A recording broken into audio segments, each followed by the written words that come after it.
pagkakataon talagang hindi natin alam kung paano iintindihin ang ating mga magulang, lalo na ang ating mga ina na may sariling pananaw at paraan sa bawat bagay. Ikaw, kabarangay, anong hindi mo makakalimutang karanasan sa iyong ina? Dear Papa Dudut, Hi Papa Dudut, ako po si Emily at sisimulan ko po ang kwento ko syempre sa aking ina. Marami po talaga siyang pangarap sa buhay dahil nga salat kami. Gusto niya talagang magkaroon ng maginhawang buhay. Laking tondo po sina nanay at tatay at mahirap lamang po kami. Pero itong si nanay ay gusto talagang makaalis kami doon. Lalo na't nakapagtrabaho si tatay sa Qatar. Mahusay po siya sa ginagawang pagwe-welding kaya nagamit niya ang skill na yan para makapunta sa abroad. Kaya ang nanay naman ay gustong mag-ipon para makabili ng lupa at bahay sa isang subdivision. Para sa kanya, iba po talaga ang buhay na may dignidad at nakatira sa isang subdivision. Sa awa ng Diyos, matapos ang 10 taon ay may house and lot na kami sa isang subdivision. Kaya sobrang excited na talaga si nanay na makalipat kami at layasan ang mga kapitbahay naming mapanlait na sa tingin nila ay hindi kaya ng nanay ko na makaahon kami sa hirap. Sa totoo lang, Papa Dudut, proud po ako sa nanay ko kasi masino po talaga siya at hindi siya gumagastos sa walang katuturang bagay. Parati rin niyang pangaral na dapat daw ay maging tulad ng langgam na nag-iimpok para pagdating ng tag-ulan ay may maaasahan kami. Kaya itong bago naming lilipatan ay simbolo ng pagsusumikap ni tatay at nanay. Kaya proud ako sa parents ko, Papa Dudut, at in fairness, ako lang ang naging anak nila. Hindi sila gumaya sa nakakarami na anak ng anak. Wala namang maipakain at maipantustos para maayos ang buhay ng mga anak nila. Kaya nakakaramdam ako ng security sa buhay ko dahil makakapag-aral ako sa college habang nakatira sa isang maayos na bahay at community. For the first time, naging Miss Congeniality si nanay. Namimigay pa ng food sa aming kapitbahay. Para sa kanya ay kailangan naming makisama at magkaroon ng kaibigan sa subdivision. Kaya sinamahan ko si mama sa kapitbahay namin, bit-bit ang nilutong pagkain na ibibigay namin.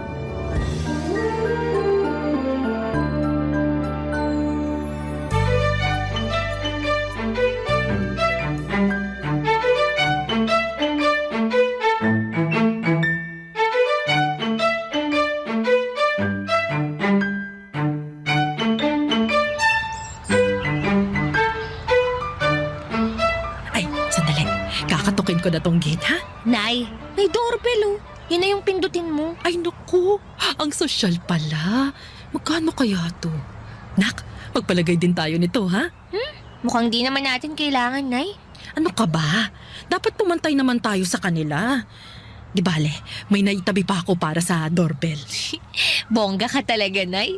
Kaya itodo na natin ang bago nating bahay. Sa bagay. Support ako dyan, Nay. O sige na, pindutin mo na yung doorbell, anak. Ay, sige po. Ay, Ang bongga naman talaga. Hindi mo na kailangan sumigaw pa. Walang ganito sa atin dati. hindi naman kailangan dun. Totoo naman. Ay, ang ganda talaga dito. Hindi ako nagkamaling dito tayo kumuha para pagtayuan natin ang bahay. Tingnan mo naman ang tatay mo. Nakakapagpahinga siya ng bongga. Hindi nagiinit ang ulo kasi maganda ang environment. Walang mga kapitbahay na lumalapit na kesyo galing abroad, nagpapaambon ng alak at kung ano-ano pa. Share your blessing, di ba? Naku, ibang klase naman yon. Kung hindi mo bibigyan, magagalit pa. Ay, naku. Huwag na nga natin silang pag-usapan. Focus tayo dito sa bago nating neighborhood. Sige po.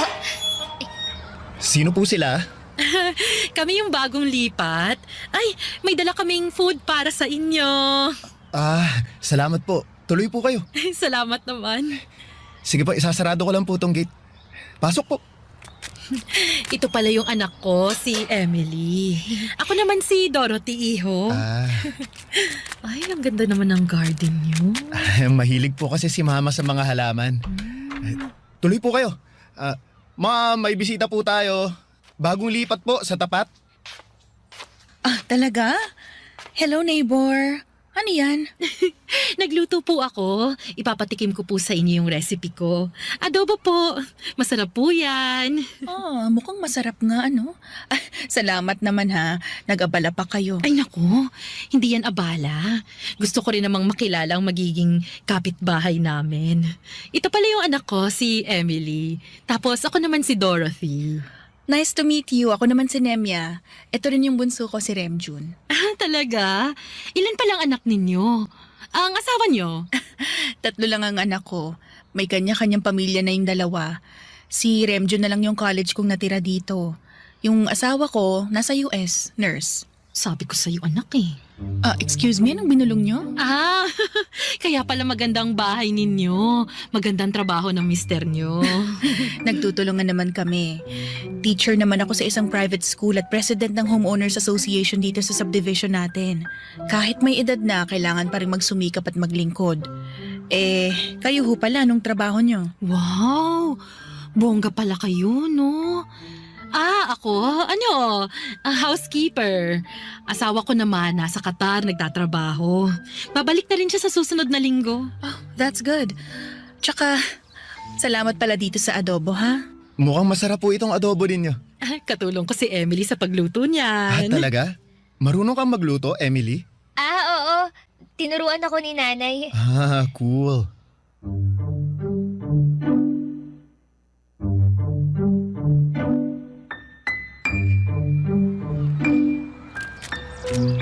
Buti mabait sila, Nay. Bait-baitan lang yun. Kita naman na pakitang tao lang din yung matandang yun. Kayo naman Miss Congeniality. Ganun talaga dapat, nakikisama. Alam mo, may gusto akong gawin anak. Magiging sikat at titingalain ako sa subdivision natin. Ano naman, Nay? Ako na ang susunod na magiging presidente ng Homeowners Association. Ay, wow. Iba ka talaga, Nay. Paano naman si Aling Nemya? Di wala, papalitan ko siya. Papadudot, iba po ang aurahan ni nanay noong araw na yon. Kita kong determinado siya sa sinabing tatakbo siya sa susunod na election para maging presidente ng Homeowners Association. Sa isip ko ay kung ito naman ang gusto ni nanay at malilibang siya dito ay support ako, Papadudot. Habang kinakwento ni nanay ang mga plano niya, ang utak ko naman ay tumatakbo kung saan-saan. At sa totoo lang ay hindi ko nakakalimutan ang ngiti ni Remjon. Crush ko na agad siya. Sino ba naman ang hindi magkaka-crush sa gwapo niya kaya at napagalamang ko pa na same kami ng university ng papasukan. Nung umpisa na ng pasukan, si Remjon ang naging kasama ko. Parang may personal tour guide ako at wini-wish ko na sana'y ligawan niya ako. At kami ng dalawa kasi naman ay super crush ko siya, Papadudot. Habang nagpapantasya ako sa kanya, ang nanay ko naman ay sobrang busy sa pag-PR niya sa mga kapitbahay. At hindi ako nagkamali, Papadudot. Malaking sabo nga ang eleksyon. Kasi ang nanay ko at ang nanay ni Remjon ang nagkatunggali. Parang election lang sa barangay, may kampanya, si nanay. Lahat na ata ng bahay sa subdivision ay nabigyan niya ng kanyang adobo. At chinichismis ni nanay na mas magiging maganda ang ganap sa subdivision kung siya ang mananalo kasi matututukan niya talaga ito. Hindi tulad ni Aling Nemya na may trabaho bilang isang teacher at medyo boring daw at maldita ang aurahan nito.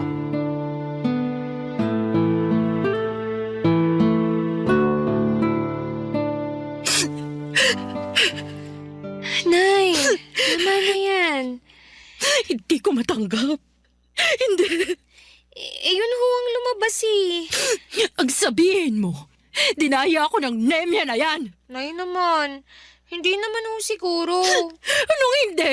Kita mo naman na lahat ng kapitbahay natin nabigyan ko na ng adobo. Ilang beses pa. Nginingitian pa ako. Sabi pa nila na ako raw ang iboboto nila kasi mabait ako, kasi bago ako. Paano natalo ko? Dinaya talaga ako ng babaeng yon. Bawi na lang ho kayo sa susunod na eleksyon, Nay. Bago lang din naman tayo dito kaya ganun. Hindi. Dapat ako na ang presidente. Malaki na yung nagastos ko, anak, ha? Nakumbisi ko naman sila Tuwing nakakausap ko, ramdam ko na ako na yung mananalo. Pero yung lumabas kanina, sobrang hindi yun makatotohanan. Ginaya ako ni Nemya. Mandaraya ang Nemya na yon. Naku, Nay. Mali ang magparatang, Baka may makarinig pa sa inyo. Wala akong pakialam. Wala akong pakialam kung marinig pa niya. Totoo naman Totoong dinaya niya ako. Nay, tahan na ho. Nakakainis yung babaeng yan. Ang dumi-dumi niya maglaro. Nay, hayaan nyo na. Baka sa susunod na eleksyon, kayo naman ho yung manalo. Siguro ngayon, gusto pa rin ng mga taga rito yung nakasanayan na nila. Mabait naman yung si Aling Nemi Anong mabait? Mabait ba yung may ginawa para lang siyang ideklarang panalo? Wow, ha? Hoy, Emily, ako ang nanay mo, di ba? Kaya dapat sa akin ka kumampi. Ako ang kakampi mo. Nay, kakampi niyo ako. Nagsabi lang naman ako na... Tumigil ka na. Hindi ka nakakatuwa.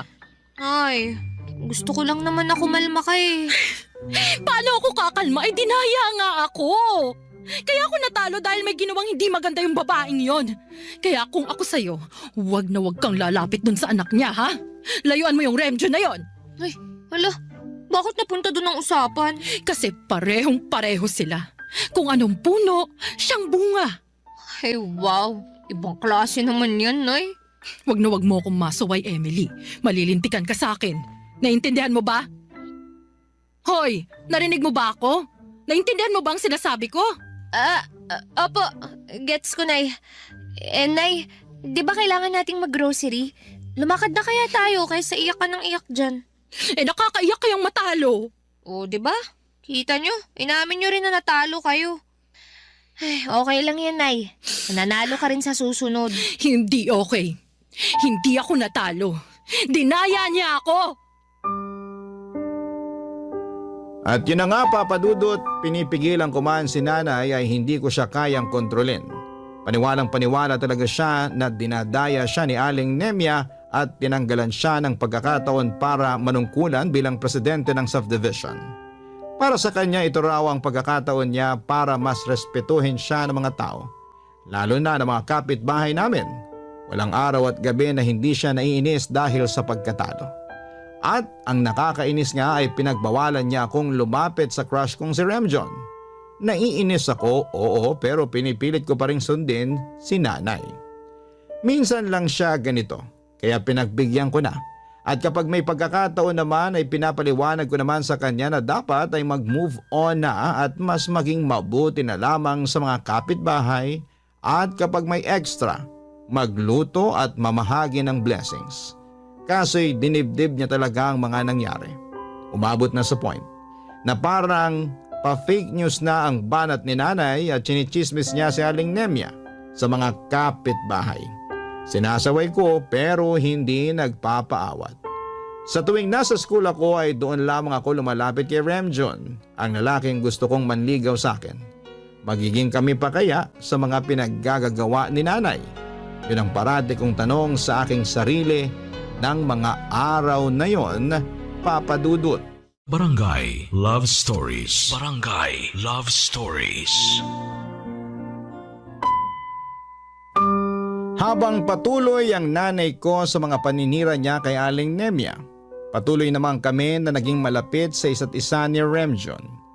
Pero tuwing nasa subdivision kami ay parang magkaaway din. Di kami nagpapansinan at ramdam ang tensyon. Araw-araw ko ring sinasabihan si nanay na tigilan na niya ang ginagawa niya, lalo lang lalaki ang gulok ako.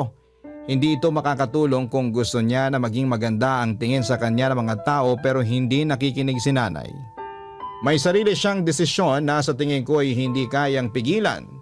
Nahihiyaman ako pero wala akong magawa talaga, Papa Dudut. Siguro ganito talaga kapag hindi naman nakapag-aral ang magulang. Ako na nakapag-aral, ako dapat ang magturo. Pero sobrang hirap lalo na't parang isang punong baliko na ang pagtubo, matibay na ang sangang baliko. at hindi na kaya pang ituwid. Kami naman ni Remjun, ramdam ko na gusto namin na matapos na ito at ramdam kong gusto na rin niya ako more than friends.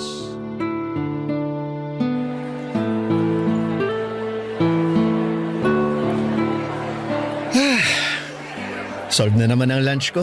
Salamat sa adobo ha. Ano ka ba?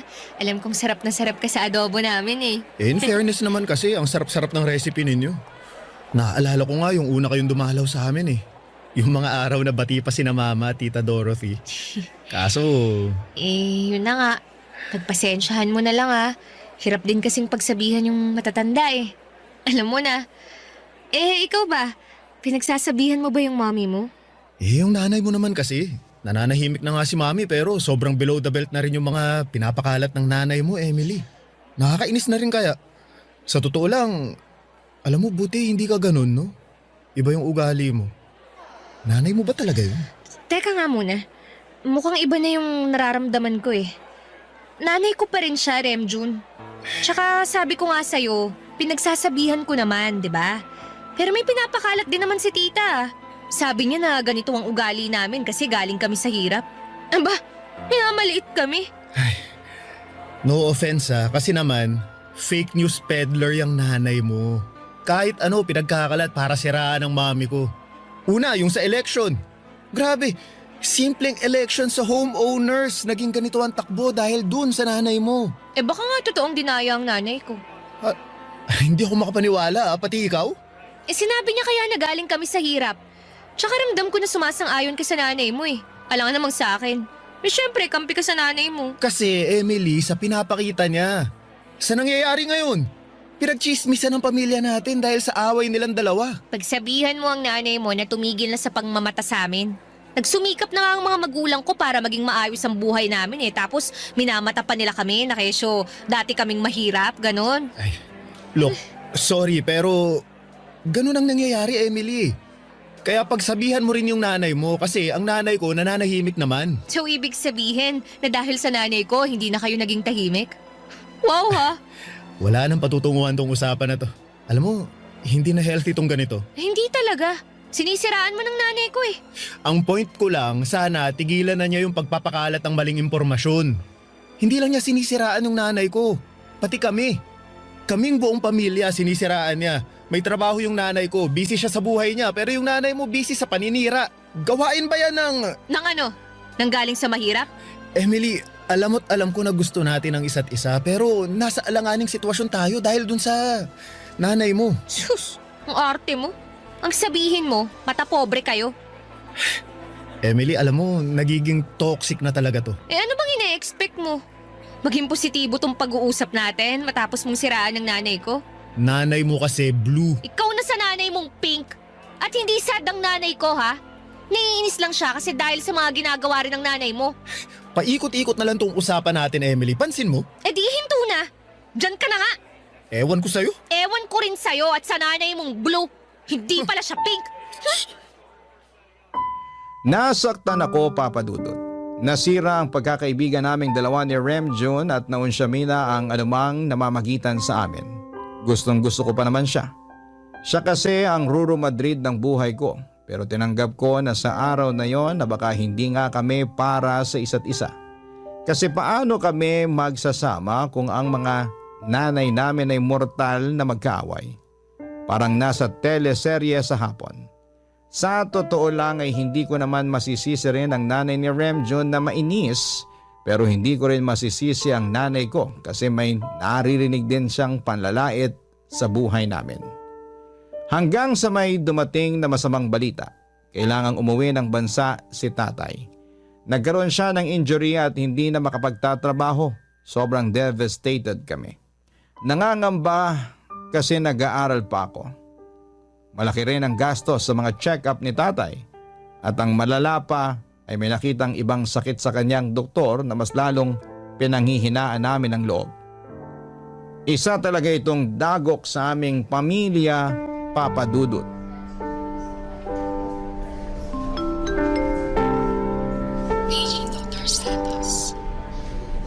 Nay, tahan na ho. Tigilan mo nga yung kakaiyak mo, mahal. Buhay pa naman ako. Huwag kang gumawa ng eksena dyan. Nasa ospital pa tayo. Bakit? Mapipigilan ko ba tong pag-aalala ko? Naiiyak ako sa gastusin, sa lahat. Nay, sabi niyo nga sa akin, may awa ang Diyos. Magdasal lang tayo na maging mabuti ang resulta ng mga lab test ni tatay. Ano bang sabi ng agency mo dun sa Qatar? Hindi ka na ba talaga makakabalik? Pwede naman. Mabait kaya ako. Pero baka hindi na rin. Depende. Ayoko maghirap tayong muli. Ano na lang yung sasabihin ng mga kapitbahay natin? Lalo na nung Nemya na yon. Pili ko pinagtatawanan niya na tayo. Nay, andyan na naman kayo sa mga ganyan niyo. Totoo naman eh. Umahanap lang yung mata pobreng babaeng yun na mapupuna sa atin. Ay nako, pwede ba Dorothy? Tigilan mo na nga yan. Paano ako gagaling nito kung hanggang ngayon yan pa rin ang nasa isip mo? Kahit nung nasa Qatar pa ako, yung awayan yung dalawa na lang ang lagi ko naririnig. Awat na mahal. Ewan ko ba? Paano ako kakalma, ha? Alam ko na kung anong nasa utak ng babaeng yun. Pati nga yung bunso niya nagmana na rin sa kanya. Nay naman. Bakit, Emily? Hanggang ngayon ba may gusto ka pa rin doon? Pagbutihin mo na lang ang pag-aaral mo. Makakahanap ka ng mas maayos na lalaki kesa naman galing sa pamilya na yon. Teka, gusto mo yung Remjon na yun? Oh, bakit napunta sa akin ang usapan? Nako anak, nagbablush ka oh. Naku, kita mo? Emily, tigilan mo yan. Naku, manahimik ka nga Dorothy. Baka nga dahil sa awayan yung dalawa parang Romeo at Juliet na tong si Emily at Remjon. Alam mo ba nangyari dun sa kwento ng Romeo at Juliet? Ano, yung namatay silang dalawa? Oo, yun na nga. Ayokong mangyari yun sa unikaihan natin. Tatay talaga. Parang ganun na nangyari Gusto mo ba yung si Remjon? Kayo na ba anak? Hindi po naging kami. Ayun naman pala. Never naman pala. Dapat tapat ka sa akin, ha, Emily?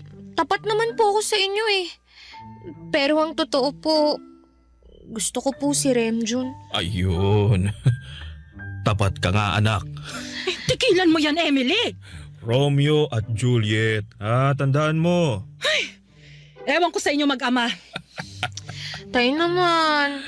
Sana makausap ko yung Remjon na yan at nang makilatis ko. Nako, magpagaling ka muna dyan. Oo, gagaling ako. Hindi ba, Emily? Yes po, tay. Gagaling pa kayo.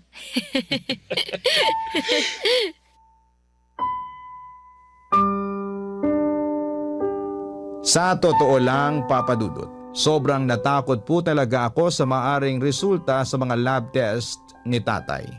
Pero kahit na ganoon na ang pinagdadaanan niya ay nakuha pa rin niyang tumawa, magbigay ngiti, pero hindi pa rin ipinagkakaila na dahil sa nangyari sa kanya ay sobrang stress si nanay.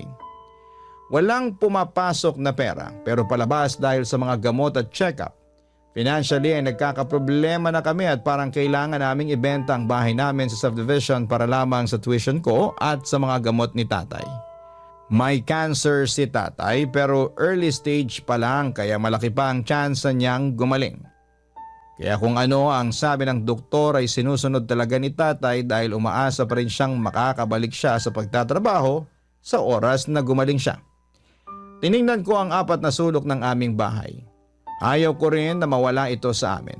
Ilang beses kong sinabi na huminto muna sa pag-aaral pero tutol sina nanay at tatay.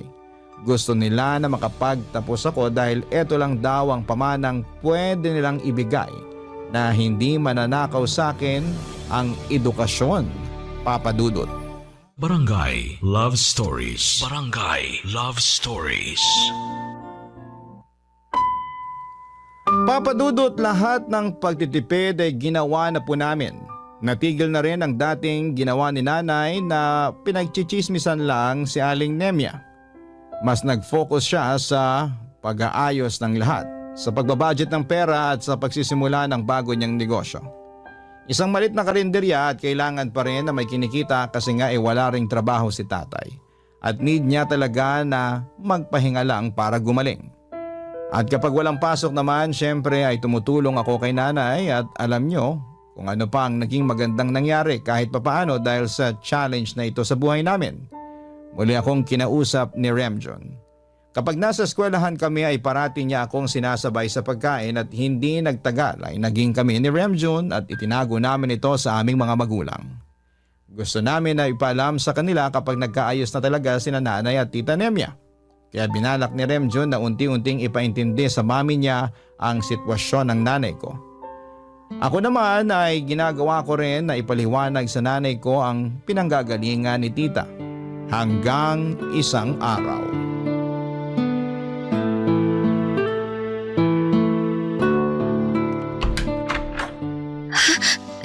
Remjun? Kasama ko si mami. Nandyan ba yung nanay mo, Emily? Sino ba yan? Papasukin mo na! Pasok po kayo. Nay, sina Tita Nemya po tsaka si Remjun. Anong ginagawa niyo rito? Dorothy. Nay, Ito pala para sa asawa mo tong prutas na dala namin. Nasa taas siya, nagpapahinga. Salamat dito. Nag-abala pa kayo? Naku, maliit na bagay lang naman. At saka ito pala, kunin nyo to. Sana makatulong. Ano tong sobre? Konting tulong pinansyal. Alam kong hindi biro ang pinagdadaanan ninyo. Nakwento sa akin ni Remjun. Nemya, Sige na, tanggapin mo na. salamat. Hindi ko in-expecto. Maraming salamat. Naku sino pa bang magtutulungan kundi tayo-tayo lang na magkakapit-bahay, di ba? Malaking tulong to. Malaki. Sobrang nagpapasalamat ako. Nay, Maupo kayo. Anong gusto nyo? Kape? Kumain kayo. May adobo akong niluto dyan. Gusto ko po yan. Ano ka ba, Remjun? Nakakahiya. Ma'am, masarap kaya yung adobo nila. Well, sa bagay, masarap nga talaga yung luto nyo. Kaya rin ako nandito kasi sa darating na Pasko, may taunang Christmas party tayo dito. Pwede bang ikaw mag-cater? Ano? Ako? Oo naman. Magiging kampante kaming lahat na masarap ang magiging kainan sa Pasko kapag ikaw ang mag-cater. Ano, game ka ba? Nay, kunin na natin. Tutulong ako. Pero kaya ko ba? Si nanay naman. Kaya natin yan. Ako rin po, tutulong din po ako. Oo, at kung kaya ko at hindi ako abala, tutulong din naman ako So ano, tinatanggap mo na ba yung offer ko? Sige. Oo. Yun! Ayos, magiging masayang Pasko. Salamat po, tita. Gagalingan po namin ni nanay. Alam mo, kahit hindi nyo sabihin, alam kong gagalingan nyo sa pagluluto. Nabalitaan ko nga na parating sold out yung mga ulam nyo sa maliit nyong karinderya kasi masarap. Oo nga Buti, bumili sila sa amin. Bakit naman hindi? Alam mo naman. Naku, kalimutan na natin yun. Ito na yung huli kong taon as president ng association. Tumakbo ka na next election, ha? Naku, wag na. Anong wag? Kayang-kaya mo yan. Talaga ba? Oo naman. Tama si mami, tita. Kaya mo yan. Di ba, Emily? Oo naman. Kaya mo yan, nay. Talaga? Mm-mm. Naku, salamat sa inyo. Sobra po akong natuwa, Papa Dudut, na naging okay na ang aming mga nanay na dalawa ni Remjon. Naging close na ulit sila at sobrang happy ay naging Christmas party. Kahit sobrang abala kami ni nanay sa pagluluto with the help of Remjon. At sa mismong patapos ng party, inamin naming dalawa sa mga magulang namin kasi umuwi rin ang daddy ni Remjon na kami ng dalawa. Hindi na shock ang aming mga magulang dahil ramdam daw nila na may something na sa amin at kita raw sa aming mga mata ang kislap. Kaya habang nagbibuild ng relationship ang aming mga nanay, mas naging strong din ang pagmamahala namin ni Remjon at sa awa ng Diyos ay nakarecover si tatay.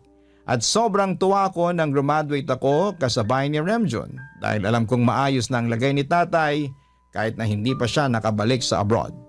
Siyempre bilang nakatapos na sa pag-aaral, naghanap din ako ng trabaho, Papa Dudut, para makatulong sa pamilya. Kahit na ayaw nila nanay at tatay dahil kaya naman daw nila ay binigyan ko pa rin sila ng sahod ko. Gusto kong suklian hindi lang pagmamahal kundi monetary din bilang sukli sa mga pagsisikap nila para lang magkaroon ako ng magandang buhay at edukasyon.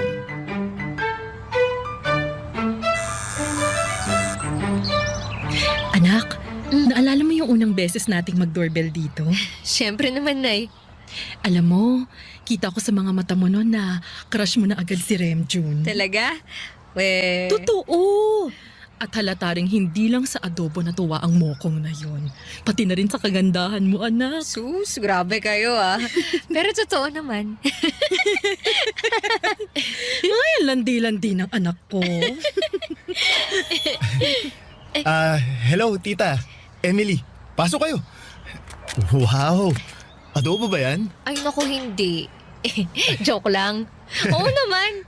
Ito ang all-time favorite ng nanay kong Pink eh. Anong nanay kong Pink? Mabait, tita. Positive. Pasok po kayo. Ako na po magdadala niyan.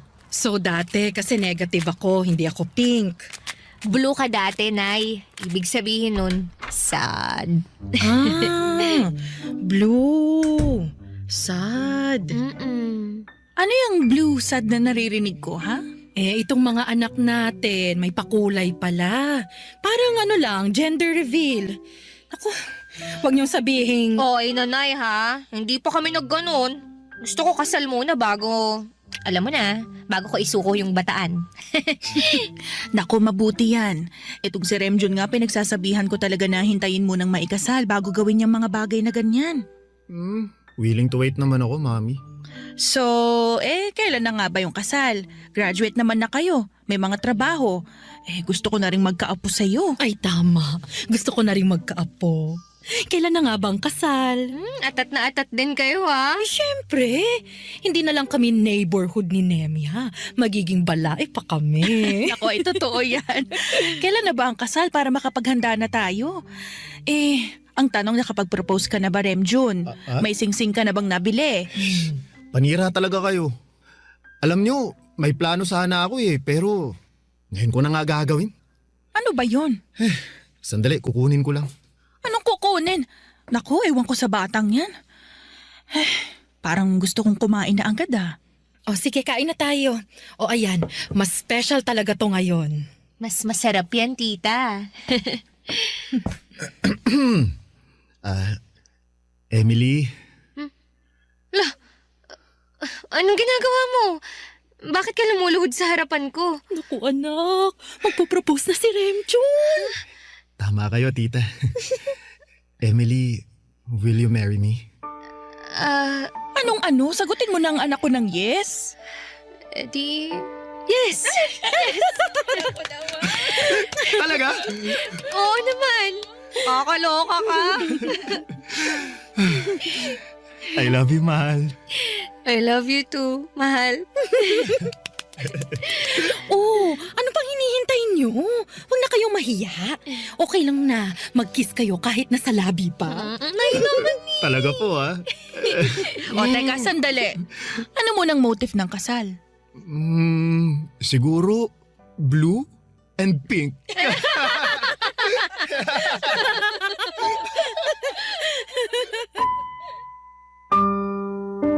Ang saya lang, Papa Dudut, dahil nagkaayos na ang mga nanay namin ni Remjun. Makalipas nga ang 5 buwan matapos ang marriage proposal na yon ay ikinasal kami ni Remjun.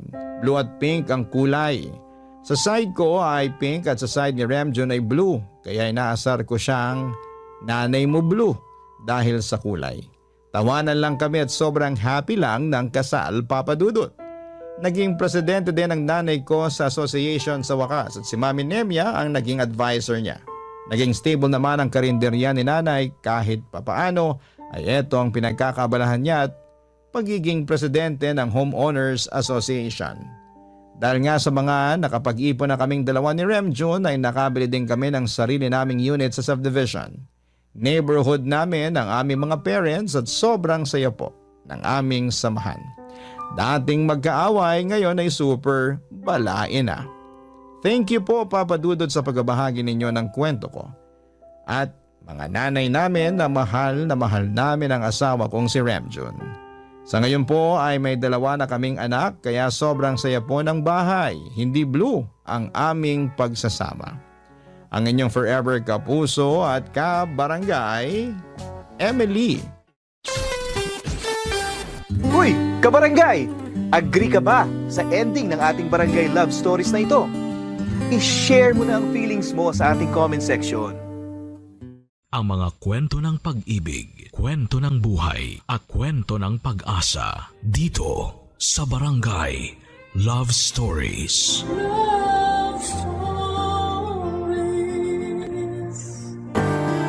Hindi dapat na ginagawang biro ang pananakit ng damdamin ng ibang tao. Hindi rin dapat gumagamit ng iba para lamang makausad tayo mula sa sakit na nararamdaman natin. Ikaw, kabarangay, handa ka bang pumasok sa relasyon kahit na hindi mo pa mahal ang isang tao?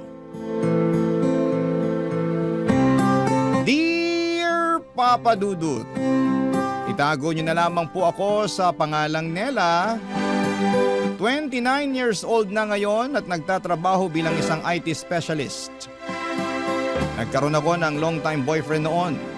Carlo ang pangalan niya at akala ko talaga ay siya na. Yung makakasama ko sa panghabang buhay. Marami na kasi kaming plano para sa hinaharap namin.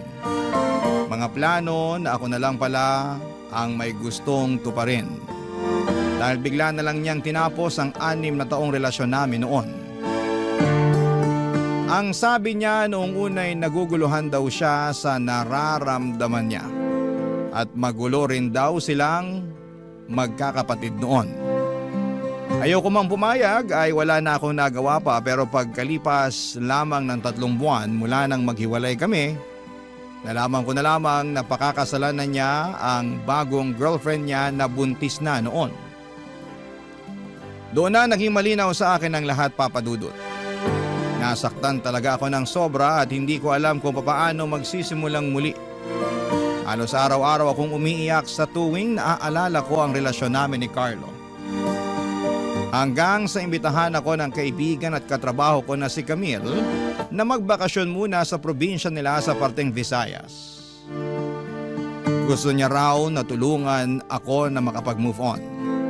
Kaya naman sumabay na ako ng request sa kumpanya namin na makapag-work from home setup muna na kaagad namang na-approve. Tumira kami sa isang transient house na pagmamay-ari mismo ng tita ni Camille. Doon ko rin nakilala si Joshua nang minsan nasa may tabing dagat kami ni Camille. Guwapo siya, matangkad at palangiti. In-invite niya ako kinabukasan noon sa bahay nila na malapit lang naman daw sa transient house namin. Fiesta daw kasi sa kanila at may kaunting handaan. Kasama dapat si Camille pero umatake ang migraine niya kaya naman ako na lamang ang pumunta sa bahay nina Joshua, Papa Dudut.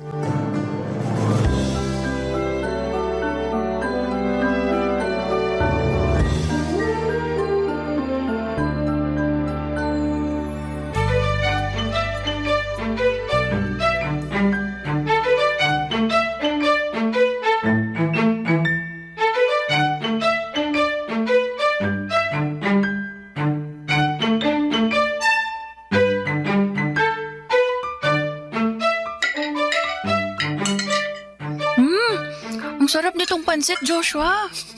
Mabuti naman at nagustuhan mo. Special recipe talaga yan ni Mama. Pero masarap talaga lahat ng pagkain na handa nyo. Itong pansit lang talaga yung pinakapaborito ko sa lahat. Iyan din kasi ang palaging request ni Joshua tuwing may handaan dito sa bahay. Di pwedeng mawala ang pansit na yan. Kahit nga yung ibang kamag-anak namin kapag pumupunta dito sa bahay, yung pansit din ang palaging hinahanap. Sayang nga lang at hindi sila makakapunta ngayon kasi may iba na silang nakaset na mga lakad. Okay lang yun, Joshua. Sigurado naman ako na may iba pang chance o okasyon pa na makilala ko sila. Sasarap ba naman ang luto ng mama mo? Mapapabalik talaga ako dito sa inyo. Akala ko nga, hindi mo magugustuhan ang mga simpleng pagkain na inihanda ko. Naku, sa quality at lasa ng mga niluto niyo po, pwedeng ilaban sa mga sikat na restaurant sa Manila yung tita. Iyan naman ang malabong mangyari dahil wala naman akong balak magtayo ng restauran. Gusto ko lang talaga magluto. Nako, lalo na kapag may mga okasyon dito sa bahay. At natutuwa ako na nagustuhan mo ang mga niluto kong pagkain. Nako tita, sobrang nagustuhan ko po talaga. Kapag napadalas ako ng kain dito sa inyo, baka hindi na ako makilala ng mga magulang ko pagbalik ko sa Manila. Dahil sigurado tataba talaga ako sa sarap ng mga pagkain nyo dito. Nga pala, Nela, wala ka namang gagawin mamaya, no? Ipapasyal sana kita sa may perya mamaya. Ay, dumaan din kayo ng simbahan para makita ni Nela kung gaano kaganda ang simbahan natin dito. Yun kung okay lang naman sa kanya. Nako, oo naman po, ayos lang sa akin. Wala naman po kung kahit na anong lakad ngayon tita Mabuti naman kung ganon. Para makita mo na kahit maliit yung bayan namin, marami ka pa rin pwedeng pasyalan dito. Sigurado naman po ako na mag-e-enjoy ako sa araw na to kasi kasama ko si Joshua.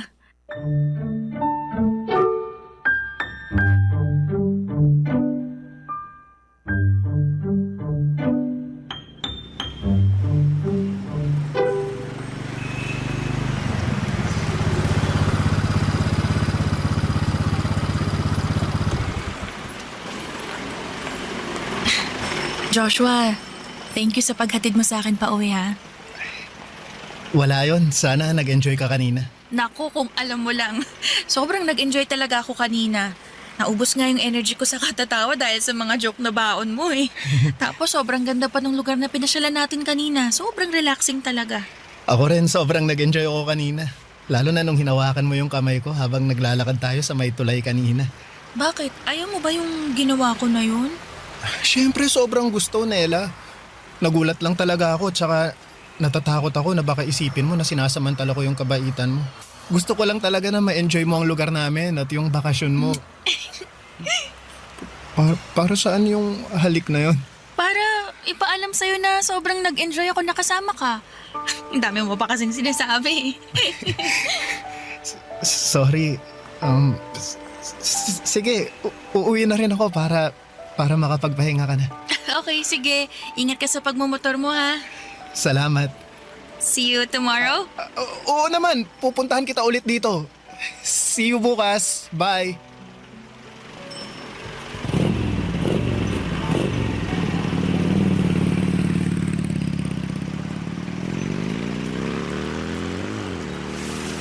Sus, nangangamoy love life na yata tayo dito, Kanina ka pa ba dyan sa likod ko, Camille? Ay, hindi naman. Pero kanina pa ako nakasilip doon sa may bintana. At nakita ko na hinalikan mo silip si Joshua. Grabe, sis! I'm so happy for you!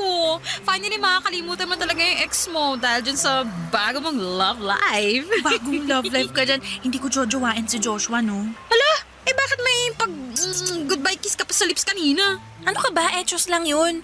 Gusto ko lang siyang pakiligin at saka yung sarili ko habang nandito tayo sa probinsya. Pero wala talaga akong balak dalhin sa Manila kung ano man yung meron sa amin ni Joshua, no? Hanggang dito na lang yun. Pagbalik natin ng Manila, back to reality na rin ako tas ibablock ko na rin yan si Joshua. Papadudot na padalas ang pagkikita namin ni Joshua. Palagi niya akong pinupuntahan sa transient house namin. Minsan dumadalaw siya doon pero mas madalas na namamasyal kami sakay ng motor niya. Pinakilala niya ako sa mga kaibigan at ibang kamag-anak niya. Palagi siyang tinutokso ng mga ito sa kung ano raw ba ang estado ng relasyon naming dalawa. Siyempre ngumiti lamang ako habang si Joshua ay namumula mga pisngi. Sa totoo lang, wala sa plano ko ang pumasok kaagad sa isang relasyon. Hinahayaan ko na mag-enjoy muna ako sa mga kung sino man ang makikilala ko. Nagkataon na si Joshua ang nandun sa probinsya at nag-i-enjoy naman talaga ako noon na kasama siya. Nakita ko naman na masaya rin siya lalo na kapag magkahawak ang mga kamay namin o kapag nilalambing at hinahalikan ko siya. Gusto ko naman si Joshua pero hindi ko siya nakikita na boyfriend ko ng pangmatagalan, Papa Dudut.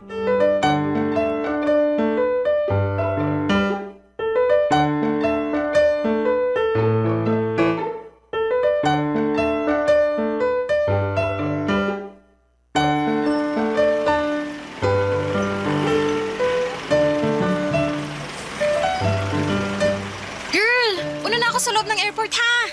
Sige, susunod na rin ako. Ay, bye Joshua! Bye, Camille! Joshua, thank you nga pala ulit sa paghatid mo sa amin ni Camille dito sa airport ha. Nanghiram ka pa talaga ng kotse para lang magkasya yung mga gamit namin. Wala yon. Gusto ko rin naman na ako mismo ang maghatid sa inyo dito eh. Sayang nga lang at hindi ka na nakapagpaalam kay Mama. Ako, oo nga eh. Si Camille kasi late na nagising. Kaya hindi natuloy yung plano natin na dumaan muna sa inyo bago dumiretso sa airport. Okay lang kasi nakausap ka naman namin saglit ni Mama sa video call kanina. Natuwa nga ako kasi nakausap ko siya kahit saglit lang eh. Alam mo, sobrang mamimiss ko talaga yung mga luto niya. Yung mga luto lang ba ni Mama ang mamimiss mo? Pati yung lugar na to. Yung mga pagkain dito, tsaka... Ako. Ang lambot talaga ng mga kamay mo, Nela. Mamimiss kong hawakan ng mga to. Alam mo, nag-uusap kami ni Mama kagabi at nagpaalam na ako sa kanya. Ano namang pinagpaalam mo sa kanya? Na gusto kong pumunta ng Manila. Ha? Pupunta ka ng Manila? Di ba sinabi ko naman sa'yo yung mga plano ko? Na gusto kong sumunod sa'yo sa Manila? Oo nga, pero hindi ko naman alam na seryoso ka nung sabihin mo yun. Bakit naman ako hindi magiging seryoso alam mo naman na seryoso ako sa'yo. Nela, hintayin mo ako ha. Anong ibig mong sabihin? Hintayin mo yung pagdating ko sa Manila. Mag-iipon lang ako ng konti tapos susunod na rin ako sa'yo doon. May nakausap na rin ako na kamag-anak namin na nakatira doon. Matutulungan daw nila akong makahanap ng trabaho saka pwede pa nila akong patuloyin muna sa kanila hanggang sa... Teka, Joshua, relax ha, relax. Ang dami mo ng plano eh. Hindi ko na masundan lahat. Sorry, medyo na-excite lang ako na magsimula ng bagong buhay kasama ka. Ang totoo, medyo kinakabahan din ako kasi never pa ako nakapunta ng Manila eh. Pero huwag kang mag-alala. Mabilis naman akong masanay sa isang lugar. Sigurado ako na makakahanap ka agad ako ng trabaho na malapit sa'yo. Para palagi pa rin tayong magkasamang dalawa. Joshua, I'm sorry ha, pero sa tingin ko, huwag ka munang magpadalos-dalos sa mga desisyon mo. Hindi ako nagpapadalos-dalos, Nela. Pinag-isipan ko na lahat to. Sigurado na ako sa mga gusto kong gawin at pagsunod sa'yo sa Manila. But I don't think we're going to work. Ano bang sinasabi mo, Nela? Joshua, I'm sorry pero hanggang dito na lang tayo. Hindi ko maintindihan. Gusto mo rin naman ako, di ba? Nela, sagutin mo ang tanong ko. Mahal mo na rin ako, di ba? Aminin ko na nag-enjoy ako sa lahat ng oras na kasama kita. Kaya lang Ano? Kaya lang hindi kita mahal. I'm sorry, Joshua. Hanggang dito na lang talaga tayo. Papa Dudut, kahit noong mga araw na magkasama kami ni Joshua, palagi kong naririnig ang mga plano niya na pagsunod sa akin sa Maynila at paghahanap ng trabaho dito. Hindi ko naman sineseryoso yun kasi wala talaga sa isipan ko na patagalin ang kung anuman ang meron sa aming dalawa. Gusto ko lang mag-enjoy at saglit na makalimot sa pagkawasak ng puso ko nang dahil sa ex-boyfriend ko. Pero hindi ibig sabihin na gusto ko nang pumasok sa isang relasyon.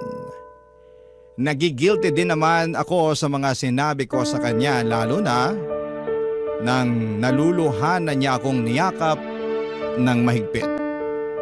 Paulit-ulit niyang sinasabi kung gaano niya ako kamahal at kung gaano niya kagusto na sumunod sa Maynila para makasama ako. Pero bukod sa hindi pa ako handang pumasok sa relasyon, hindi rin talaga si Joshua ang tipo na gagawin kong boyfriend. Alam ko sa sarili ko na kahit formal niya akong ligawan ay hindi ko siya seseryosohin o sasagutin man lang, Papa Dudut. Hindi ko nakikita na magiging kami in the near future, Papa Dudut. Barangay Love Stories. Barangay Love Stories. Papa Dudut, nang makabalik ako ng Maynila ay naramdaman ko na kahit papaano ay nakatulong ng 1 buwan ang pagbabakasyon at trabaho ko sa probinsya. Mula kasi noon ay hindi na ako gabi-gabing umiiyak ng dahil sa ex-boyfriend ko.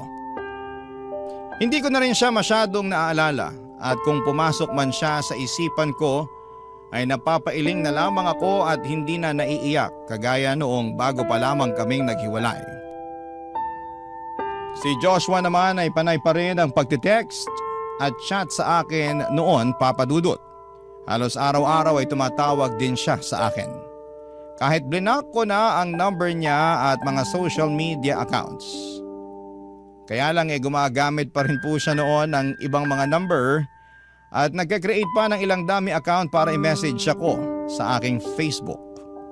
Minsan pa nga ay nagko-comment pa siya sa mga public post ko na kaagad ko namang dinidelete.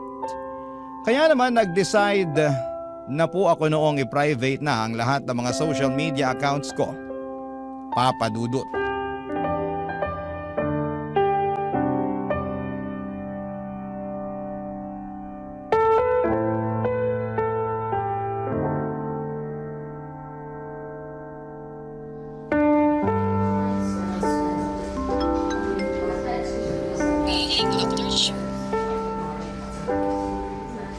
Uy, kumusta ka na? Kumusta pakiramdam mo?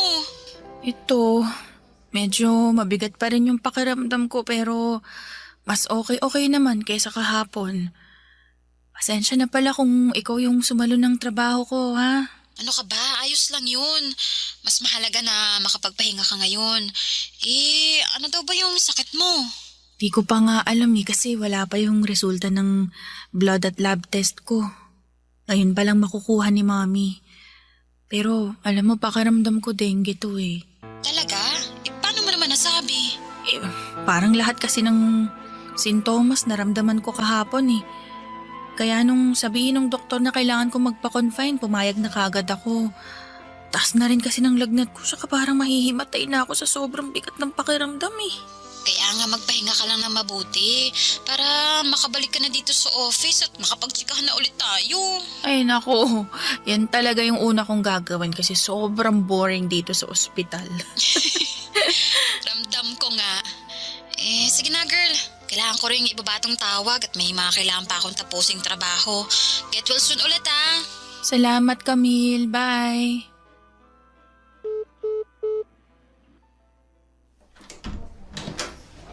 Gising ka na pala. Opo, tumawag kasi si Camille kanina eh. Kumusta nang pakiramdam mo ngayon?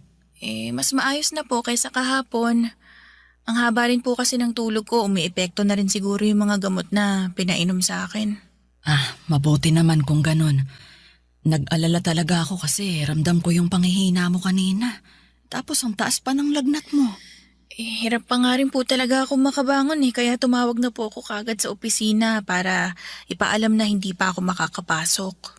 Siya nga pala, nakuha ko na nga pala ang mga resulta ng lab at blood test mo. Normal lahat ang resulta, Nela. Ha? Wala po akong dengue? Yun din ang akala ko na sakit mo pero wala ka daw dengue o kahit na anong sakit. Pero bakit iba po yung pakiramdam ko sa katawan ko? Para akong tatrangkasuhin na basta hindi ko maintindihan eh. Ano ba kasing ginawa niyo ni Camille sa bakasyon niyo at bigla ka na lang ng hina ng ganyan? Normal lang pong bakasyon tsaka pamamasyal. Wala po kaming kahit na anong extreme na activity na ginawa doon.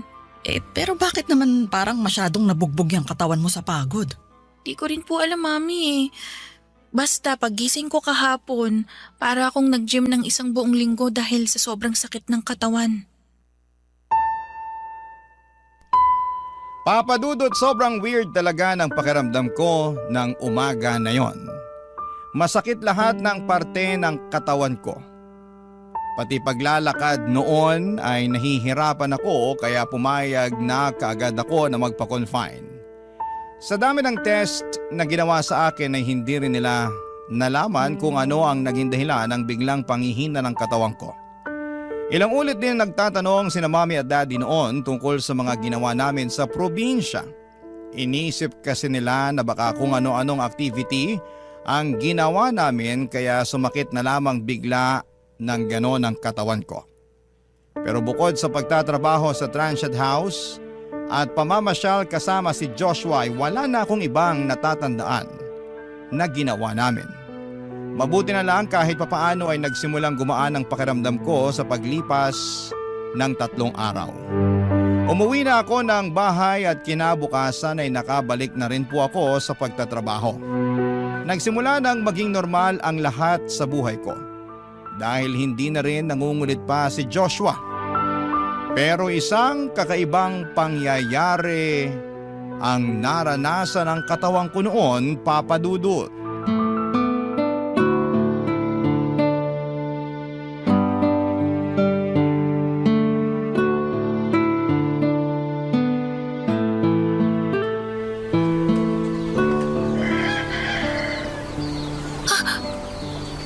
Ano tong nandito sa mukha at leg ko? Bakit ang dami kong sugat? Mami! Mami! Oh, anak. Bakit sumisigaw ka dyan at... Ay, Diyos ko! Anong nangyari sa mukha at leeg mo? Hindi ko po alam, Mami. Tingnan niyo po, meron din dito sa braso ko. Ang dami mong butlig sa mukha at parang... Ay, parang nagsusugat na ang mga nana. Ang kati-kati nga po eh, tas ang hapdi ng balat ko ngayon. Ay, Diyos ko, anak. Namumula at namamaga talaga yung mga sugat mo. Pati yung mga mata mo namamaga din. Mami, ano kaya to? Hindi ko rin alam.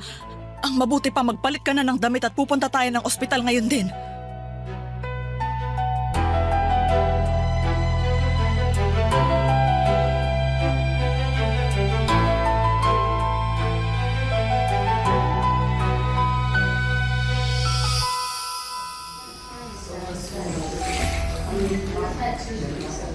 Naila, kumain ka muna nitong sopas na binili ko. Wala po akong ganang kumain, Mami. Kati na naman talaga ng leeg ko. Anak, kailangan mong kumain bago ka uminom ng mga gamot mo. Hindi ko nga po alam kung epekto pa yung mga gamot na yan sa akin, May. Kanina pa po ako nagpapahid ng mga ointment na nireseta ng doktor na bilhin natin, pero hanggang ngayon hindi ko pa rin nararamdaman yung epekto. Kati-kati pa rin po ng balat ko. At saka, namamaga pa rin po yung mga sugat sa leeg at mukha ko. Kaya nga kailangan mong kumain para mainom mo na rin tong mga gamot mo. Nela? Oh, Camille, ikaw pala yan. Pasok ka na dito. Sige po, tita. Nela? Nela, anyari sa'yo? Nag-send na ako ng picture sa'yo, di ba? Bakit parang gulat na gulat ka pa rin? Kasi, mas grabe pala kasi talaga yung itsura ng mga sugat dyan sa balat mo pag sa personal. Pangit ba? Hindi naman. Pero, Oo, pangit. Medyo nakakadiri siya tignan eh. Tsaka nagnanana yung dyan sa mukha at leeg mo. Tapos parang may tutubo na rin dyan sa mga braso mo. Kinakamot mo ba yung mga yan? Kanina ko pa nga siya sinasaway sa pagkakamot na ginagawa niya.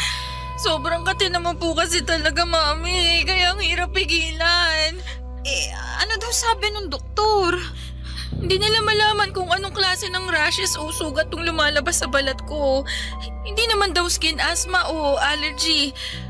Kaya baka lumipat na lang kami ng ibang ospital bukas ni Mami. alam mo, sa tingin ko, Nela, hindi na ospital ang kailangan mong puntahan. Ha? Anong ibig mong sabihin? Sa itsura ng mga katikati mo sa katawan, sa tingin ko, kailangan mo nang magpa-albularyo. Papa Dudut, akala ko nung una ay nagbibiro lamang si Camille nang banggitin niyang tungkol sa albularyo. Inisip ko noon na baka gusto niya lamang na pagaanin ang nararamdaman ko. Grabe kasi talaga ang itsura ko noon, Papa Dudut.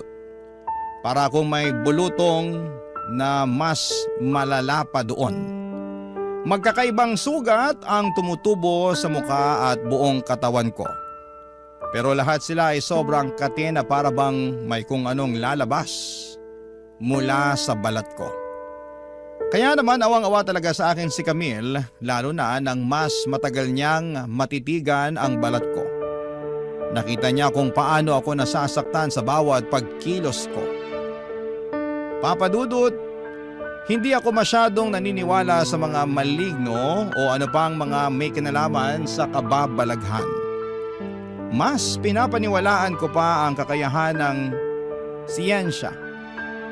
Alam ko na may scientific explanation ang kung anuman ang pinagdadaanan ko noon. Sadyang nahihirapan lang ang mga ospital na matukoy kung ano talaga ang pinagmumulan ng mga tumutubo sa balat ko. Kaya naman hindi ko na sineryoso ang kung anuman ang sinabi ni Camille noon, Papa Dudut. Barangay Love Stories. Barangay Love Stories. Papa Dudut, mas lumala ang kalagayan ng balat ko noon. Nakatatlong ospital na kami na pinuntahan pero walang mga doktor ang makapagbigay ng malinaw na paliwanag sa kung ano nga ba ang tumutubo sa balat ko. Kung ano-anong mga ointment at oral medication ang ibinigay nila sa akin. Wala ni isa sa mga yon ang tumalab at nakapagpagaling ng balat ko. At sa bawat araw na lumilipas ay ramdam ko yung mas paglalim ng mga sugat sa lahat ng parte ng katawan ko. Sobrang hirap linisan ang mga sugat ko dahil palagi itong nagdurugo o pumuputok ang mga nana. May malagkit na likido na lumalabas doon na may mabahong amoy na kasama. Nang maubos ang sick leave credits ko ay pinilit kong pumasok sa opisina pero nahirapan akong mag-commute. Kitang-kita kasi sa balat ko ang mga sugat ko. Kaya naman nag-face mask at long sleeve na talaga ako kaya lang dumidikit ang mga sugat ko sa mahabang manggas ng damit ko. At may kakaiba ring amoy ang ibinibigay ng katawan ko kahit naliligo naman ako sa araw-araw. Nag-request na lamang ulit ako ng temporary work from home setup sa opisina. At dahil sa kalagayan ko ay pumayag naman sila sa request ko. Pero habang tumatagal ay mas lalo akong nahihirapan noon, Papa Dudut. Dahil bumalik ang pananakit ng katawan ko hanggang sa dumating ako sa puntong nagdesisyon na akong sundin ang payo ni Camille na papuntahin sa bahay namin ang kilala niyang manggagamot na si Mang Emong, Papa Dudut.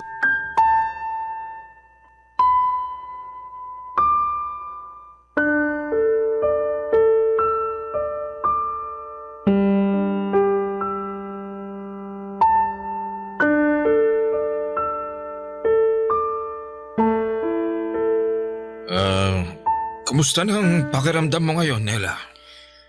Masakit pa rin po yung mga sugat ko eh. Parang gumagalaw yung mga sugat ko at may lalabas na kung ano mula sa loob nito. Napansin ko nga na ang sariwa ng mga sugat sa balat mo.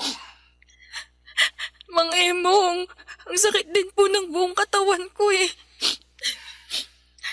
Para po akong sinagasaan at tumakbo ng ilang daang kilometro.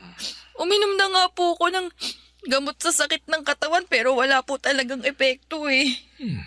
Alam mo, pagpasok ko pa lang dito sa kwarto mo, may kakaiba na ako agad na nararamdaman eh.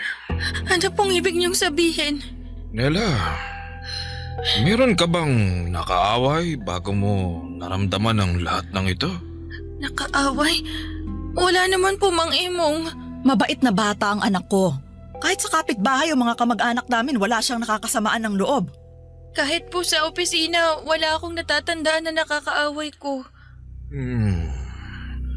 Wala ka bang naalala na baka may nasaktan kang tao kahit hindi mo sinasadya?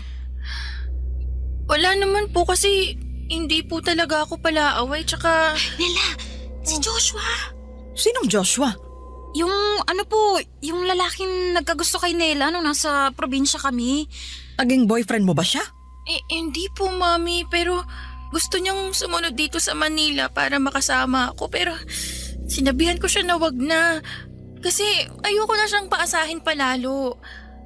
Kaya ayun, pinutol ko na lahat ng pwedeng maging komunikasyon naming dalawa. Alam mo, feeling ko talaga si Joshua yun. Wala na ibang pwedeng gumawa sa'yo niyan kundi siya lang. Parang imposible naman yung sinasabi mo dahil alam kong mabuting tao si Joshua. Maraming pwedeng gawing bagay ang mga taong sobrang nasaktan. Sandali. May gagawin lang ako rito. Mang Emong, ano po yung sinusulat niyo sa papel? Orasyon ito. Laban sa barang na nangyayari ngayon sa kaibigan mo. Barang? Ibig sabihin po mambabarang si Joshua? Pwedeng oo. Pwede rin namang pinabarang kanya sa ibang tao. Pero nararamdaman ko na malakas ang kapangyarihan ng mambabarang na to. At malaki ang galit na nararamdaman ng taong gumawa sa'yo nito. Manong, ano pong gagawin niyo dyan sa maliit na papel na yan? Ito, irorolyo ko ito. At iipit ko sa ilalim ng hinlalaki ng kanang paa ni Nela. Pero Ineng, ngayon pa lang sasabihan na kita na masakit itong gagawin ko, ha? Paano po magiging masakit Papel lang yung ilalagay niyo sa hinlalaki ng paa niya. Hindi lang ito basta papel. Papel na may nakasulat na orasyon at kasamang dasal ko. Nela, Po, ilalagay ko na ito dito sa ilalim ng hinlalaki mo, ha? Ano man ang sakit na maramdaman mo, kailangan mo yung tiisin. Dahil doble o triple ang sakit na nararamdaman ng taong gumawa nito sa'yo. sige po, Mang Emong. Sige, ito ilalagay ko na, Nela. Tiisin mo lang. Tiisin mo. Kailangan nating mapaalis ang mambabarang na gumawa nito sa katawan mo.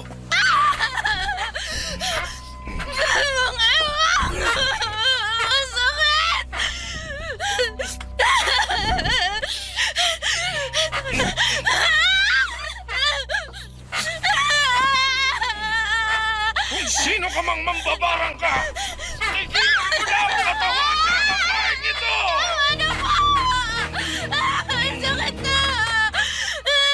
Kailangan nating mapatigil ang mambabarang na yan!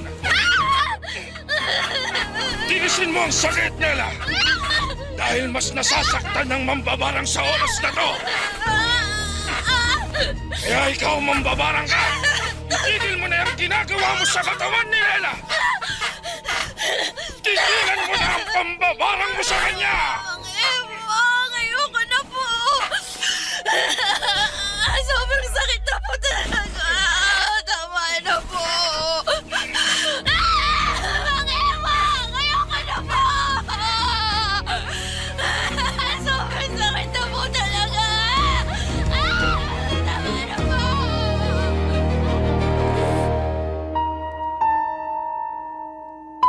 Papadudot nung sabihin ni Camille na baka si Joshua ang may pakana sa kung anuman ang nangyayari sa akin ay hindi talaga ako makapaniwala. Kasi bukod sa hindi naman ako naniniwala sa kulam ay naniniwala ako na mabuting tao si Joshua. Kahit nasaktan ko siya, alam ko na hindi niya kayang gawin sa akin ang bagay na yon.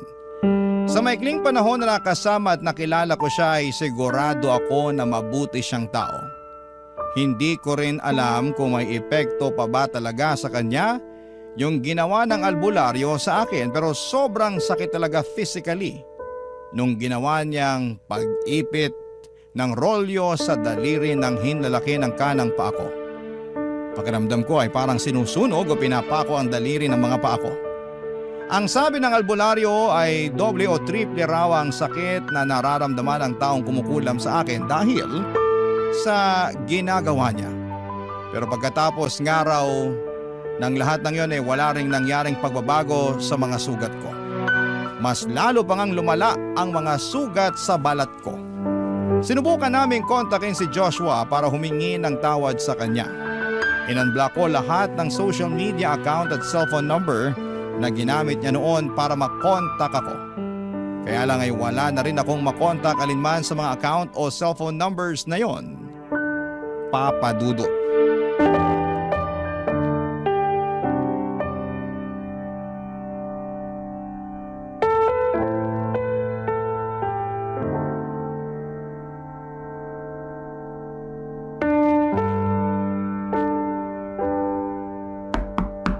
Nela, si Tita Joanne mo to. Pwede ba akong pumasok? Sige po, tita. Pasok po kayo.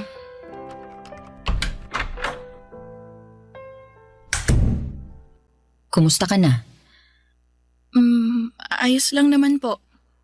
Kanina ka pa hinahanap ng mga pinsan mo. Pero ang sabi ng mami mo, ayaw mo daw lumabas ng kwarto mo. Ayoko lang naman po na mapag-usapan ako sa labas, Tita Joanne. Nakikita niyo naman po yung kalagayan ko ngayon, di ba? Ang dami ko pong sugat sa balat. Ano bang sabi ng doktor na tumingin sa'yo? Hindi po nila matukoy kung ano tong tumubo sa balat ko eh. Ginamit ko naman po lahat ng nireseta nilang ointment. Ininom ko lahat ng gamot na kailangan kong inumin. Pero wala pong gumana ni isa sa mga yun. Nagpatingin na nga rin po ko sa ibang manggagamot eh. Ano naman ang naging resulta ng pagpapatingin mo sa manggagamot? Ang sabi niya po, pinabarang daw po ako nung taong galit na galit sa akin. May nakaaway ka? Kaya kanya pinabarang? May nasaktan po akong tao, tita. Hindi ko po sinasadya na paasahin siya sa bandang huli. Alam niyo, tita, sa totoo lang po, hindi naman ako naniniwala sa barang o sa kung ano pa mang mga kababalaghan eh. Pero sa tingin ko, deserve ko po kung ano man po yung nangyayari sa akin ngayon. Nela, wag mong sabihin yan. Nakasakit po kasi ako ng tao, Tita Joanne. Gumamit ako ng ibang tao para makamove on agad dun sa ex-boyfriend ko. Ginamit ko lang siya para sa sariling kapakanan ko. Kung totoo man po na pinabarang niya ako, hindi ko siya masisisi kasi nasaktan lang naman po siya ng dahil sa akin eh. Nasaktan siya dahil sa pagiging makasarili ko. Hindi ko alam kung makakatulong to. Pero gusto mo bang ipag-pray over ka namin ng mga ka-churchmate ko? Imbitado rin kasi sila sa birthday celebration ng lola mo, kaya nandyan din sila ngayon sa labas. Sigurado ako na kahit paano, makakatulong to sa kalagayan at nararamdaman mo ngayon. Kung ayos lang sa'yo, papapasukin ko sila dito sa kwarto mo para makapag-pray over tayo ng sabay-sabay nila. Sige po, tita. Ayos lang po sa akin. Sa tingin ko, matinding dasal ang kailangan ko para tuluyan na akong gumaling.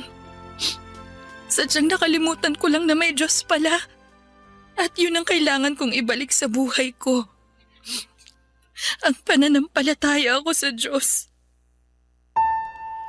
Papa Dudu, tuluyan na talaga akong nawala ng pag-asa na gumaling noon. Grabe na kasi talaga yung mga butlig, sugat at mga nana na kumalat sa balat ko. Naamoy ko na rin noon ang malansang amoy ng mga sugat ko na yon. Kaya hindi na talaga ako makalabas pa ng bahay kahit para man lang mamalengke o tumambay sa mall. Nag-request na rin ako ng pangmatagalan na work from home setup. Buti na lang at pinayagan ako ng kumpanya namin kasi kung hindi ay baka maparesign na lamang ako nang wala sa oras. Hindi ko na kasi talaga kayang bumiyahe o pumasok sa opisina. Grabe yung tinginan at parinig sa akin ng mga tao sa paligid ko. Kita ko yung pandidiri sa mukha nila at yung mga tinginan ng mga mata nila sa balat ko. Parang gusto ko na lamang lamunin ako ng lupa noon. Kaya naman wala na akong ibang ginawa kung hindi ang magtrabaho at magkulong sa loob ng kwarto ko. Kahit pa nga may family gathering na sa bahay namin mismo ginaganap ay nagkukulong pa rin ako sa kwarto ko. Ayoko kasing makita at pandirihan ako ng mga tao. Nagdalawang isip pa nga akong pumayag nang sabihin ni Tita Joanne ang tungkol sa pagpipray over na gusto nilang gawin sa akin. Pumayag na lamang ako kasi naisip ko na wala na rin namang mawawala. Ilang saglit lang pagkatapos niyang lumabas. Bumalik din siya sa kwarto kasama ang ibang mga churchmate niya. Sinabihan niya muna ako noon na ipikit ang aking mga mata. Pagsisihan ko ang mga kasalanan ko at humingi ako ng tawad sa mga taong nagkasala sa akin. Sinunod ko po ang lahat ng sinabi niyang yon hanggang sa nakita ko na lamang ang sarili ko na umiiyak. Habang nagpe-pray over sina Tita Joanne ay halo-halo ng emosyon ang nararamdaman ko ng mga oras na yon. Guilt, galit, takot at awa. Halos humagulhol na ako nang matapos sila sa kanilang pagdarasal. Pagkatapos noon ay biglang gumaan ang pakiramdam ko, Papa Dudut. Hindi ko alam kung paano at bakit nangyari yon, at pagkalipas nga ng ilang araw ay himalang unti-unting natuyo ang mga sugat ko hanggang sa tuluyan na ngang gumaling ang mga yon. Hindi ako naniniwala sa kababalaghan, pero sigurado ako na malaking tulong ang pagpe-pray over na ginawa sa akin nila Tita Joanne. Ngayon po, Papa Dudut, 2 taon na rin ang nakalipas mula nang mangyari ang lahat ng ito. Wala na akong naging balita pa kay Joshua. Hindi ko na rin sinubukan pang hanapin si Joshua at wala na rin ang mga sugat sa balat ko. Pero may naiwan na malalim na mga peklat na palaging nagpapaalala sa akin na huwag paglaruan ang damdamin ng ibang tao. Hanggang dito na lamang po ang sulat ko at sana po ay may naiwan po itong aral sa ating mga kabarangay. Ang inyong kapuso at kabarangay forever, Nella. Kwentuhan naman tayo dito sa comment section.